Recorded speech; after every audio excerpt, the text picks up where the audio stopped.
Subscribe now and press the bell icon. Never miss an update.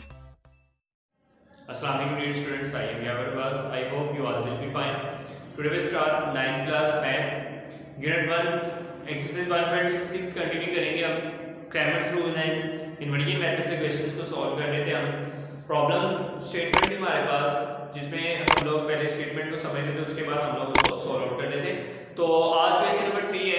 Let's start question number 3। सबसे पहले आप book से अगर उसकी पढ़े स्टेटमेंट क्या है वो कहते हैं two sides of a rectangle differ by 3.57 कि दो साइड्स का डिफरेंस जो है वो 3.5 सेंटीमीटर है and the dimension of the parameter is given 67 और उसका डिमेंशन उनकी डिमेंशन यानी कि पैरामीटर क्या गिवन है आपको 67। Find the dimension it's means that find the length and width of a rectangle. Question number 3 आप बुक से रीड आउट कर सकते हैं। तो सबसे पहले काम हम वही स्टार्ट करते हैं क्वेश्चन नंबर 3 से कि हमारे पास हमने सपोज कर लिया ये लेट कर लिया कि हमारे पास लेंथ इज इक्वल है x के और विड्थ इज इक्वल है y। इट मींस दैट कि हमने x और y फाइंड आउट करना है और बाय गिवन कंडीशंस अगर आप देखें by given difference of is equal to 3.5 के दोनों का डिफरेंस हमारे पास क्या है 3.5 और अगर आप पैरामीटर्स की बात करें तो पैरामीटर हमें पता है क्या होता है 2 into लेंथ प्लस विड्थ तो 2x plus 2y इसके इक्वल आएगा 67। 2x plus 2y is equal to 67। ये है तो हमारे पास गिवन कंडीशंस के अकॉर्डिंग इक्वेशंस बन गई। अब इन इक्वेशंस को हमने मैट्रिक्स फॉर्म में कन्वर्ट करना है। तो देखिए बहुत आसान मेथड है वही ये आ गया 1 minus 1 2 2 and xy and then equal में हमारे पास आ जाएगा 3.5 and 67। क्वेश्चन नंबर 1 की तरह क्वेश्चन नंबर 2 की तरह हमने इसको क्या नाम है कन्वर्ट कर लिया इसको मैट्रिक्स फॉर्म में। अब अगेन हम इनको नाम दे देते हैं a capital X is equal to b। तो अब इनवर्टिंग मेथड से सॉल्व करना है जिस इक्वेशन हमारे पास बन गई है ax is equal to b। तो सबसे पहले हम इनवर्टिंग मेथड से ही सॉल्व आउट करते हैं। तो देखें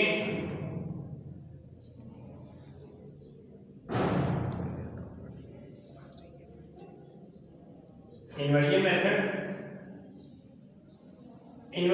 से सॉल्व आउट करने के लिए आपको पता है हमारे पास क्या आना चाहिए a x फाइंड आउट करना है। a अगर आप इन्वर्स हो जाएगा तो x is equal to a inverse b। सबसे पहले हमने इन्वर्स फाइंड आउट करना है उसके लिए a मैट्रिक्स मेरे पास गिवन है 1 2 -1 and 2। तो सबसे पहले इसका डिटरमिनेंट फाइंड आउट करेंगे। a का डिटरमिनेंट आपको आता है अच्छे तरीके से 1 into 2 -2 into -1 2 plus 2 is equal to 4 और उसके बाद हम a का एडजॉइंट फाइंड आउट करेंगे। Adjoint of a is equal to आपको पता है डायगोनल्स की जगह चेंज कर देते हैं और बाकी साइन चेंज कर देंगे तो 2 1 और यहां पे आपके पास आ जाएगा 1 and -2। अगर आप देखिए वैल्यूज पुट करते हैं सबसे पहले तो a इनवर्स फाइंड आउट कर लेते हैं। a inverse is equal to adjoint और डिटरमिनेंट। तो ये अगर आप देखेंगे इनवर्स आ गया। मैंने डिवाइड नहीं किया क्योंकि मैंने आपको हर क्वेश्चन में बताया कि अगर इनवर्स ने किसी मैट्रिक्स के साथ मल्टीप्लाई हो रहा हो तो डिवाइड नहीं करते, बेहतर होता है पहले मल्टीप्लाई कर लेते हैं जो आंसर है उसको डिवाइड कर लेते हैं। तो अगर वैल्यूज पुट करते हैं अपनी इक्वेशन में x is equal to a inverse 2 -2 1 1 divided by 4 और मल्टीप्लाई करेंगे इसके साथ b के साथ तो b हमारे पास यहां पे देखिए 3.5 and 67 3.5 and 67। अब आपको मैंने डिफरेंट मेथड से मल्टीप्लाई करने का तरीका बताया हुआ है कि डायरेक्ट मल्टीप्लाई कर सकते हैं या आप लोग उसको क्या नाम है सॉल्व करके भी मल्टीप्लाई कर सकते हैं। तो अगर आप देखें मल्टीप्लाई अगर हम करते हैं 2 into 3.5 2 into 3.5 हमारे पास आ जाएगा 70 सॉरी 2 into 3.5 7 आ जाएगा हमारे पास 2 multiplied by 3.5 7 तो ये आ जाएगा 7 1 into 67 67 और -7 plus 67 divided by 4। तो अगर आप देखें यहाँ पे हम इसको सॉल्व आउट करते हैं तो capital X is equal to हमारे पास किसके इक्वल आ जाएगा 74 60 डिवाइडेड बाय 4। तो 4 पे हम सबको डिवाइड कर लेते हैं 74 divided by 4 60 divided by 4 x is equal to, अब डिवाइड करने के बाद हमारे पास जो आंसर आ रहा है वो हमारे पास आंसर आ रहा है 18.5 एंड 15, 18.5 एंड 15। तो इसलिए दैट कैपिटल X हमारे पास एक पता है x और y के, तो x की वैल्यू हमारे पास आ गई 18.5 और y की वैल्यू आ गई हमारे पास 15। इसमें length is 18.5 and width is 15। तो देखिए ये आपको सारा मेथड आपको किसके जरिए किया हमने, इन्वर्जन मेथड के थ्रू। अब इसी क्वेश्चन को अगर क्रैमर से करना चाहे तो यहां तक आपका सेम काम होता है जो आपको पहले भी पता है। तो लेट्स स्टार्ट इसको। अब हम इसी क्वेश्चन को अगर आप देख सकते हैं ये सारा आपका देख सकते हैं ये इन्वर्जन मेथड से और आंसर 18.5 और 15 है। यही आंसर हम किसके मेथड से करते हैं, क्रैमर रूल से। तो देखिए क्रैमर रूल से करने के लिए पहले इसको,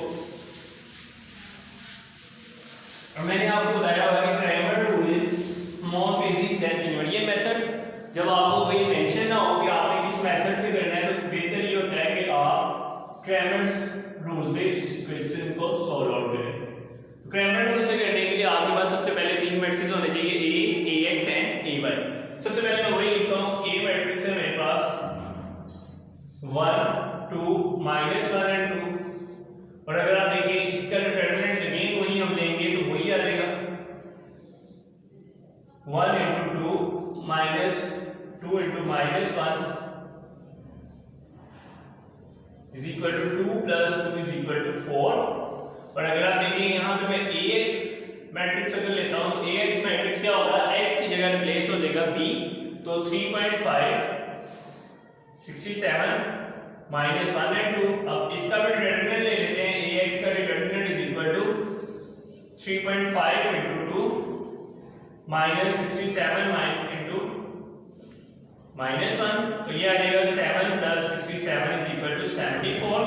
इसी तरह ay मैट्रिक्स अगर लेते हैं तो वो आपको पता है कि y की जगह रिप्लेस हो जाएगा b, और x इस तरह रहेगा 1 एंड 2 3.5 एंड 67। तो इसका भी डिटरमिनेंट ले लेते हैं, ay का डिटरमिनेंट इज इक्वल टू 67 × 1 -2 × 3.5, तो ये आ जाएगा हमारे पास 67 - 7 इज इक्वल टू 60। अब ये हाफ काम हमारा हो चुका है, हमने ax ay और a के डिटरमिनेंट्स फाइंड आउट कर चुके हैं। अब क्रैमर रूल्स के अकॉर्डिंग अगर आप देखें तो हमारे पास x स्मॉल x का फार्मूला क्या होता है, ax का डिटरमिनेंट ओवर a का डिटरमिनेंट, जस्ट वैल्यूज पुट करनी है आपने।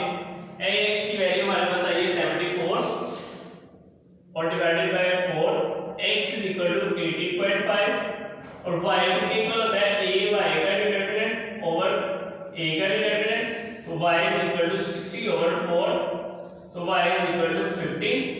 तो अगर आप देखें दोनों क्वेश्चन से क्रैमर एंड इन्वर्जन मेथड से हमारे पास लेंथ जो आई है वो आई है 18.5 और विड्थ जो आई है हमारे पास वो आई है हमारे पास 15। तो ये हमने क्वेश्चन नंबर 3 कंप्लीट किया क्रैमर रूल और इन्वर्जन मेथड से। आई होप आप लोगों को समझ आ गई होगी। फिर भी कोई चीज आपको क्रैमर में इन्वर्जन मेथड में समझ नहीं आती स्टेटमेंट के क्वेश्चन पे, तो आप फीडबैक करके कमेंट्स करके पूछ सकते हैं। नेक्स्ट लेक्चर के लिए इजाजत है, ओके।